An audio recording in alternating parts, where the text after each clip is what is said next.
मुजफ्फरनगर जनपद की पुरकाजी विधानसभा सीट से रालोद प्रत्याशी अनिल कुमार विजयी हुए हैं। उनके अंकित विहार स्थित आवास पर बधाई देने वालों का तांता लगा रहा। परिवार में भी खुशी का माहौल है। अभी तक इंडिया संपादक आशीष यादव ने नवनिर्वाचित विधायक अनिल कुमार से विशेष बातचीत की। मुजफ्फरनगर जनपद की पुरकाजी विधानसभा सीट से रालोद के अनिल कुमार ने जीत हासिल की है। उन्होंने अपने निकटतम प्रतिद्वंदी भाजपा के वर्तमान विधायक प्रमोद उटवाल को 6640 मतों से पराजित किया है। उनके अंकित विहार स्थित आवास पर बधाई देने वालों का तांता लगा रहा। समर्थकों ने अनिल कुमार को बुके भेंट की और फूल मालाएं पहनाई। समर्थकों ने उनका मुंह भी मीठा कराया। अनिल कुमार के परिवार में भी खुशी का माहौल है। बधाई देने के लिए रिश्तेदार भी पहुँच रहे हैं।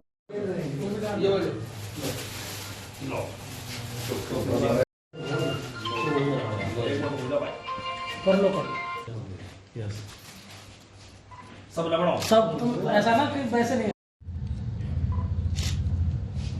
अभी तक इंडिया संपादक आशीष यादव से विशेष बातचीत में अनिल कुमार ने अपनी प्राथमिकता गिनवाई। नमस्कार, अभी तक इंडिया में आपका स्वागत है। मैं हूं आशीष यादव। मेरे साथ हैं आरएलडी के नवनिर्वाचित विधायक अनिल कुमार जी, जो पुरकाई से विजयी हुई है। मैं उनसे साथ हूं, उनसे कुछ सवालात पूछता हूं, कुछ जवाब पूछता हूं। पहले तो आप सबको बधाई, बहुत बहुत धन्यवाद आपका आशीष जी। मैं जानना चाहूँगा, जिस तरह से आप विजय हुए और सत्तारूढ़ पार्टी की वहाँ विधायक था, तो उन्होंने अपने विकास का बहुत दावा किया है, लेकिन आपको जनता ने चुना है, तो क्या कारण मानते हैं इसका?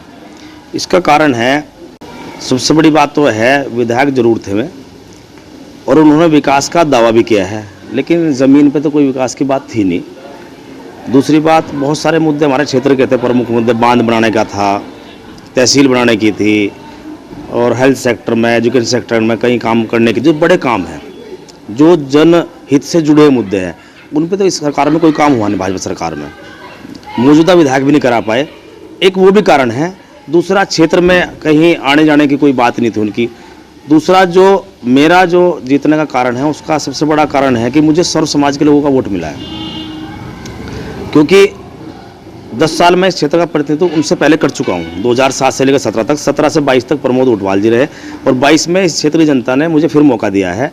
उसका एक ही कारण भी है, बगैर जिम्मेदारी के रहते हुए भी मैं 17 से लेकर 22 तक भी, तभी मेरे क्षेत्र की कोई अहम जिम्मेदारी नहीं थी।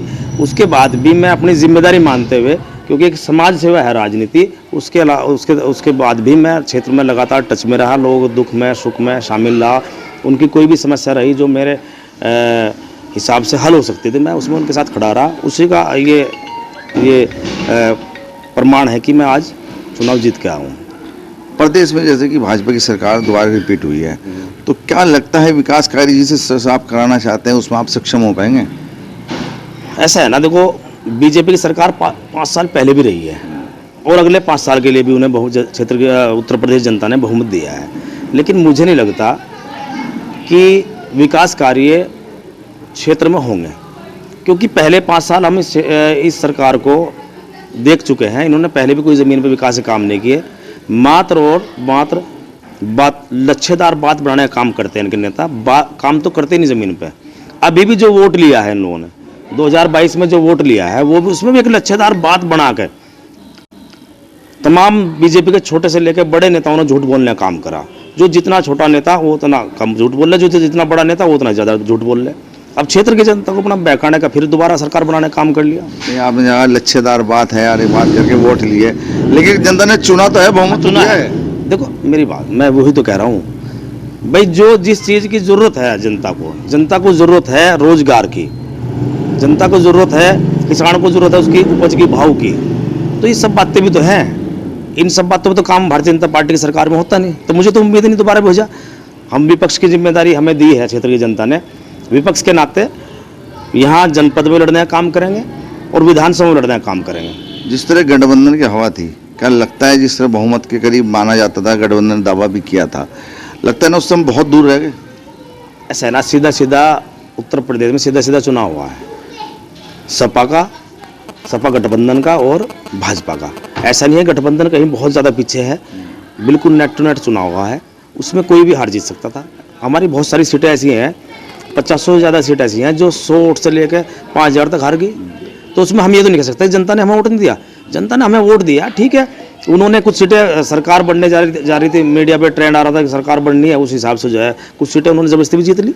तो प्राथमिकता क्या होंगी आपकी सबसे पहले यहाँ? मेरी प्राथमिकता यही रहेगी, जो हमारे क्षेत्र की जो प्रमुख मुद्दे हैं उनकी लड़ाई, भले ही सरकार भारतीय जनता पार्टी की है, सरकार किसी पार्टी की नहीं होती, सरकार जो होती है वो क्षेत्र के तमाम पूरे जनता की होती है।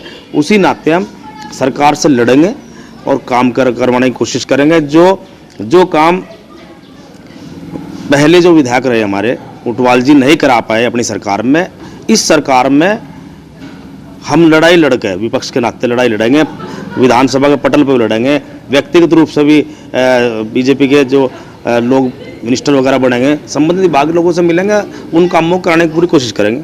जीत का श्रेय किसे देते हैं आप अपने पूरी जीत का? पूरी जीत का श्रेय तो भाई देखो अपने क्षेत्र की जनता को ही है। तमाम सभी सम्मानित जितने बुजुर्ग आ रहे हैं, नौजवान साथी, हमारी माताएं बहनें, बच्चे, सभी को उनको श्रेय देना चाहूँगा जिन्होंने मेरे इस चुनावी समर में सहयोग किया है। धन्यवाद।